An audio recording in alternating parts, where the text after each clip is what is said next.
ஓம் ஆதித்யாய நமக. வணக்கம். நான் ஜோதிடர் மகேஷ்ஜி பேசுகிறேன். உத்திராடம் நட்சத்திரத்தில் பிறந்தவர்கள் பணம் வர சகல சம்பத்தும் கிடைக்க இந்த கோவிலுக்கு போங்க. இந்த தலைப்புல தான் நான் இந்த பதிவுல பேசியிருக்கேன். பொதுவா ஜாதகம் பார்க்க வரவங்க நிறைய பேரு என்ன பிரச்சனைய சொல்றாங்கன்னா, எல்லாம் பணம் பிரச்சனைய தான் சொல்றாங்க. பணம் சம்மந்தப்பட்ட பிரச்சனையில ஏதாவது ஒரு சிக்கல் இருக்கு, கஷ்டம் இருக்கு, பாதிப்பு இருக்கு அப்படிங்கிறாங்க. 70% பேருக்கு இந்த பாதிப்பு வந்து அதிகமா இருக்கு. மீதி இருக்கிற மு 30% பேருக்கு நல்ல வேலை இருக்கு.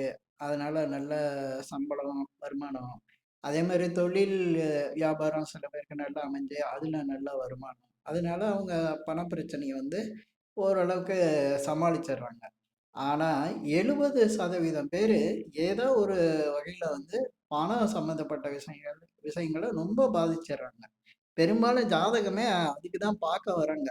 இப்ப ஜாதகம் பார்த்துட்டு எனக்கு இந்த மாரி கடன் பிரச்சனையில அதிகம் இருக்காங்க. கடன் பிரச்சனை அப்படின்ட்டு வரும்போது கடன் வாங்கிட்டேன். கடன் ரொம்ப கஷ்டப்படுத்துது. நெறைய மன உளைச்சலா இருக்கு.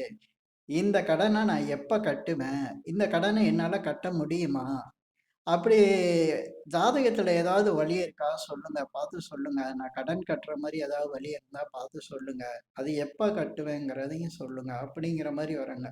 ஒரு சில பேரு கடன் கொடுத்துட்டு அத வாங்க முடியாம கஷ்டப்படுறாங்க. கடன் கொடுத்துருக்காங்க. ஆனா, அந்த பணம் திரும்ப கிடைக்குமா? அப்படிங்கிறது அவங்களுக்கு வந்து கவலைய கொடுத்துருது. ஏன்னா குடுத்த இடத்துல கேட்டதுக்கு கிடைக்க மாட்டேங்குது.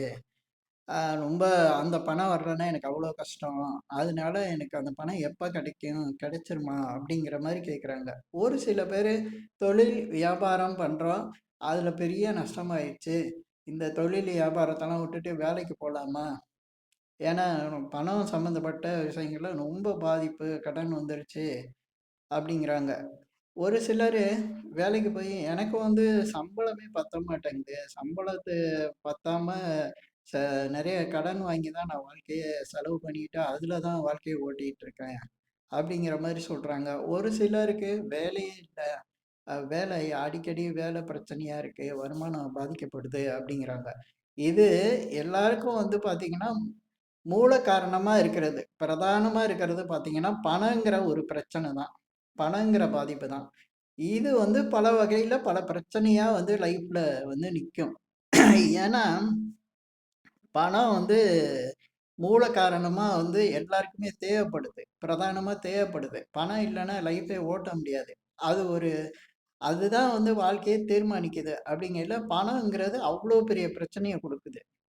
இந்த மாரி பிரச்சனையெல்லாம் வந்து வச்சுக்கிட்டு, ச சில பேர் வந்து இந்த ஜாதகப்படி எப்ப எனக்கு பணம் நெறைய வசதி வாய்ப்புகள வருவேன் அப்படின்லாம் கேட்குறாங்க. முதல்ல கிரகங்கள் வந்து ஜாதகத்துல பாதிச்சிருந்தா தான் உங்களுக்கு இந்த மாரி பாதிப்புலாம் வரும். கிரகங்கள்லாம் வந்து ரொம்ப பாதிச்சிருச்சுன்னா, பணம் சம்பந்தப்பட்ட கிரகங்கள் பாதிச்சிருச்சுன்னா, இந்த மாரி பிரச்சனை வந்து ஜாதகருக்கு இருக்கும். இப்ப இப்ப இது வந்து ஒரு சிலருக்கு வந்து வாழ்க்கை முழுதும் இப்படிதான் இருக்கும். இந்த மாரி அவங்களுக்கு பணம் வந்து ஏன்னா அந்த கிரகம் அப்படி பாதிச்சிருந்துச்சுன்னா, அவங்க லைஃப் அப்படிதான் இருக்கும். ஆனா இதுக்கு ஏதாவது வழி பண்ண முடியுமா? ஜாதகத்துல? நம்ம இந்த விஷயங்கள்ல பணம் சம்பந்தப்பட்ட விஷயங்கள்ல நல்ல பலன்கள அடைய முடியுமா? பணம் நெறைய கிடைக்கிற மாரி எதாவது பண்ண முடியுமான்னா, பண்ணலாம். அதுதான் நம்ம தாராபலன் பார்க்கணும். நட்சத்திரங்கள் தாராபலன் வச்சு இந்த விஷயத்த வந்து சரி பண்ண முடியும். இப்ப ஒவ்வொருத்தரும் ஒரு ஜென்ம நட்சத்திரத்துல பொறந்திருப்பீங்க. அதுலேருந்து 27 நட்சத்திரத்துக்கும் ஒவ்வொரு பலன் வந்து இருக்கும். நீங்க பிறந்திருக்கிற நட்சத்திரம் உங்களுடைய ஜென்ம நட்சத்திரம். அது வந்து 1வது நட்சத்திரம். இப்ப பணம் சம்பந்தப்பட்ட விஷயங்களுக்கு நல்ல பலன் கிடைக்கணும் அப்படின்னா, உங்க ஜென்ம நட்சத்திரத்துக்கு 2வது நட்சத்திரத்த பயன்படுத்தணும். அந்த 2வது நட்சத்திரம் வந்து உங்களுக்கு சம்பத்து தாரையா வரும், தனதாரையா வரும். அத ஆக்டிவேஷன் பண்ணும்போது, அத இயக்கும்போது கண்டிப்பா உங்களுக்கு வந்து பணம் சம்பந்தப்பட்ட விஷயங்கள்ல நல்ல பலன்கள் கிடைக்கும். சரி. இது இந்த பணம் சம்பந்தப்பட்டதுக்கு 2வது நட்சத்திரம் இயக்குறதுக்கு எத்தனையோ வழி இருக்கு. எத்தனையோ பேரு புத்தகங்கள்ல சொல்லியிருக்காங்க. YouTubeல இருக்கு. நெறைய பேரு நெறைய விஷயங்கள சொல்றாங்க. ஆனா, இதிலயே ஒரு பவர்ஃபுல்லான ஒரு விஷயத்த தான் நான் இந்த பதிவுல வந்து சொல்லியிருக்கேன். ஏன்னா, இந்த பாதிப்புங்கிறது லைஃப் ஃபுல்லா இல்லாம இருக்கிறதுக்காக ஒரு மிகப்பெரிய விஷயத்த இந்த பதிவுல நான் வந்து சொல்லியிருக்கேன். அது எப்படி அப்படின்னா, நட்சத்திரங்கள் வச்சு நம்ம இயக்கும்போது, நட்சத்திரங்களுக்கு வந்து மரங்கள் இருக்கும். அது எல்லாருக்குமே தெரியும். பஞ்சாங்கத்திலேயே போட்டிருக்கும். ஒவ்வொரு நட்சத்திரத்துக்கும் என்ன விருட்சம்னு போட்டிருக்கும். விருட்சம்னா மரம். அந்த விருட்சங்கள்னு போட்டிருக்கும். அப்படி ஒவ்வொரு நட்சத்திரத்துக்கும் மரங்கள் சொல்லியிருக்காங்க. ஆனா, அந்த இத யாருமே பண்றதில்ல. அத பத்தின விஷயங்கள் அதிகம் வரல. ஆனா, மரங்கள் வந்து நச்ச ஏன் வந்து மரங்களுக்கு அந்த இத கொடுத்துருக்காங்க நட்சத்திரங்களுக்கும் அப்படின்னா, ஆ நட்சத்திரங்களோட பவர் வந்து ஜாதக ஜாதகத்துல ரொம்ப இருக்கும். ஏன்னா, கிரகங்களே நட்சத்திரத்தோட பாதத்துல தான் இருக்கும். அதேபோல அந்த நட்சத்திரங்களோட சக்திய வந்து பூமியில இழுத்து அத மற்ற இடங்களுக்கு வந்து அனுப்புறது மரங்களோட தன்மையா இருக்கும்.